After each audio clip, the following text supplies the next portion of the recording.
What's going on, guys? Major breaking news again. We got another blockbuster trade. Got my notes right here. Got everything written down, ready to go.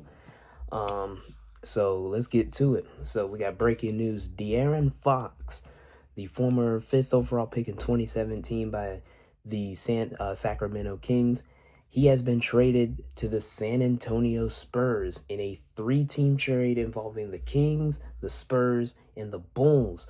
So the Spurs, they're going to get De'Aaron Fox and Jordan McLaughlin. And then the Kings, they are going to get Zach LaVine. So this is also the second star getting traded as well. Zach LaVine, he is on his way to Sacramento along with Cidy Cissoko. They're going to get 3 first-round picks, 2025 from Charlotte, 2025 from the Spurs, 2031 with from the Minnesota Timberwolves, and they're getting 3 second-round picks, 2025 from Chicago, 2028 from the Nuggets, and then their own 2028 second-round pick back. The Bulls, they're going to acquire Zach Collins from the Spurs, Kevin Huerter from the Kings, Tre Jones from the Spurs, and they get their 2025 first-round pick back from the Spurs. This is according, of course, to ESPN senior insider Shams Charania. He was the one to report this official trade. I was notified again by my good brother Messiah. Had a busy day today.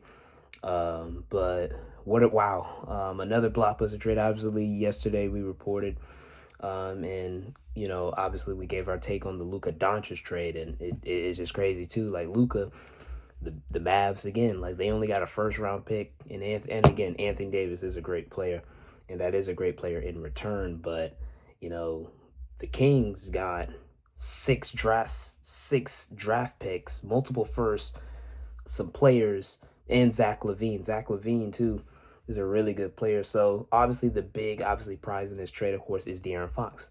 The Spurs, in my opinion, they win this trade, no doubt. They keep, and the reason why is because they get De'Aaron Fox, but then they keep their young their fifth overall pick from this last draft, Stephon Castle from UConn, and he was expected to be a major trade piece in this trade in order to get De'Aaron Fox. So they keep Fox, they keep Castle, and they keep their other young players in Keldon Johnson, one of their former first-round picks, a guy who's been around for a while, and Devin Vassell, their 3-and-D really talented wing player. And now, obviously, De'Aaron Fox teams up with Victor Wembanyama, who just started his first, got named to his first All-Star appearance. So congratulations to Wemby, and Wemby is on his way to being, and Wemby is viewed as a generational talent. I certainly think he is. He is an all-around defender. He's on his way to winning the Defensive Player of the Year. So now you add Wemby along with his growing offensive game with De'Aaron Fox, who's only 27 years old, just barely breaking into his prime, and he's currently averaging 25 points per game, 5 rebounds, 6 assists. That duo, that's going to be a scary duo for years to come, Wemby and the Kings. And then you have Stephon Castle. The more growth they continue, they get out of him, right? Keldon Johnson and Devin Vassell are going to be key role players and guys who are productive, young defense. And they have Chris Paul right now to kind of help grow the leadership of that team and help that team grow. So once De'Aaron Fox, he gets acclimated into that team, and I think the Spurs right now, they're not even in the play-in contention. I think they're like 12th right now in the seeding, but expect that to change once De'Aaron Fox gets acclimated into the team. He's also extension eligible. He didn't sign one with the Kings because he obviously didn't view a future there with the Kings and looked like he was ready to move on. And really, it was time for the Kings to move in a different direction as well. So he will, but I anticipate that he'll sign an extension with the Spurs, and he'll be there for the foreseeable future.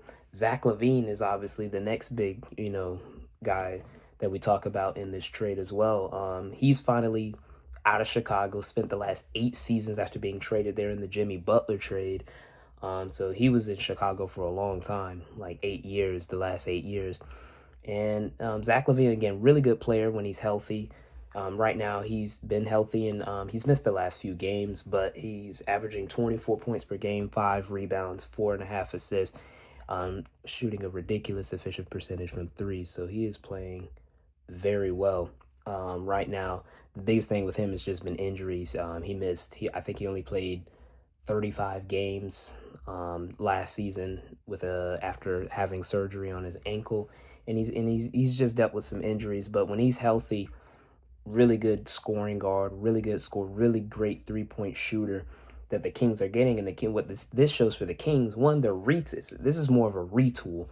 They're not rebuilding. They're showing that they still want to be able to try to compete and be relevant in the West. So, and again, this is a really good return for them, in my opinion. I think they got a good return. They're getting 6 draft picks. They're getting 3 first-round picks over the next like 6 years, and then you're getting 3 second-round picks, and then you're getting LaVine and one player.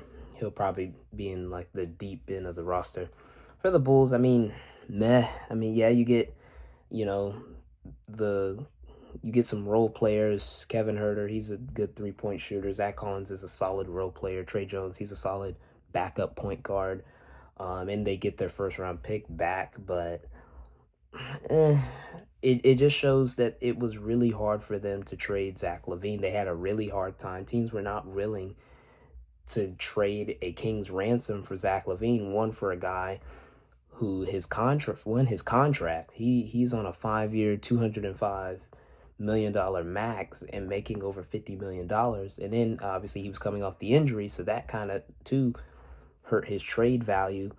And again, yeah, when you add those two together, big contract and has an injury history, teams are not gonna, bite and trade a King's ransom for that. So they finally were able to get rid of him. They were finally able to trade him, get him out of there, and now obviously they'll rebuild moving forward. Obviously, we'll see what they do with Lonzo Ball if he ends up being traded, right?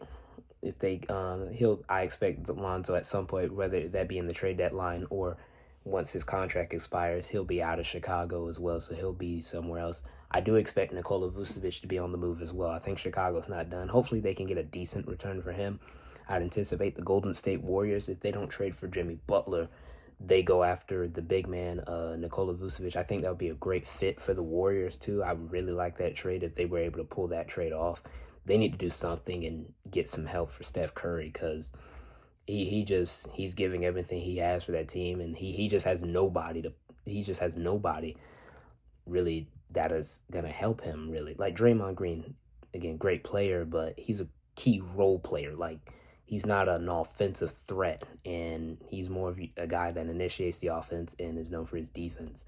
He's not gonna wow you with the offense, and he can be a great shooter one day and then just terrible the next. So they got to get somebody in there, get him some help. And yeah, man, but De'Aaron Fox, Victor Wembanyama for years to come, man, along with the young core and the young players they have, man, the Kings are cooking, man. Or not the King, well, the Spurs, I'm sorry. The Spurs are cooking. It just shows too, Wemby now attracting that star talent, right? Getting him some help. And and especially too, they've got CP3, the veteran, that'll help the growth of that team. And then once he retires, and then, Stephon Castle, he'll officially kind of be, I expect him to probably play the 2 guard next to De'Aaron Fox. I think Fox, he'll play the 2 guard right now. CP3 would be the point guard, or CP3 maybe comes off the bench like he did with Golden State, and then they start Castle as the 2, and then De'Aaron Fox as the 1, and then they have Wemby, they have Keldon Johnson, Vassell, and they still got some other players in. Obviously too, in the Spurs, I'm sure too, they still got some assets. So, wow, we're off to what a trade weekend, right? So we'll see, and then trade deadline week is officially nearing. We'll see, where Jimmy Butler ends up going. What other moves will be made in the future. We will definitely get that to y'all. The grind continues. I appreciate y'all for the support. Those who watched my last video, the views are doing really well on that, so I appreciate the support, and everyone who's watching the videos, man. You know what I'm saying? The grind continues. It's not a lot, but hey, we're gonna keep grinding. We're gonna keep keep on getting this content out, because this is what I do. This is what I love to do. I love coming on here and talking sports. I'm a sports geek. That's what I am. So very proud and honored to do this. Shout out again to my boy Telly Dove for getting this news to me, sending me the tweet, sending me the text, texting me the tweet. Shams Charania, ESPN, great work continue they do, reporting these trades, getting us out. What a weekend we've been fed. Thank the Lord Jesus Christ for this blockbuster weekend of trades in the NBA that we've seen so far. The trade is official too for the Los Angeles Lakers and the Mavs and the Jazz. That trade is now official. Luka Doncic is now a Los Angeles Laker, and Anthony Davis is a Dallas Maverick. So we'll see how that works out. Obviously right now for the Mavs, again, win now move. You get AD, and it does again improve their defense. But again, I just still don't understand the trade, like from their perspective. Obviously there's something deep behind the scenes of really what's going on, why they traded Luka Doncic, other than his, durability and, weight concerns and what have you. But then the Lakers, right, getting, in my opinion, the prize, Luka Doncic, and setting your franchise up for the foreseeable future and just getting a generational talent and a guy at best who can be the number one player in the league. But that's it, y'all. Hope you have a great night. Be blessed, stay safe. Peace.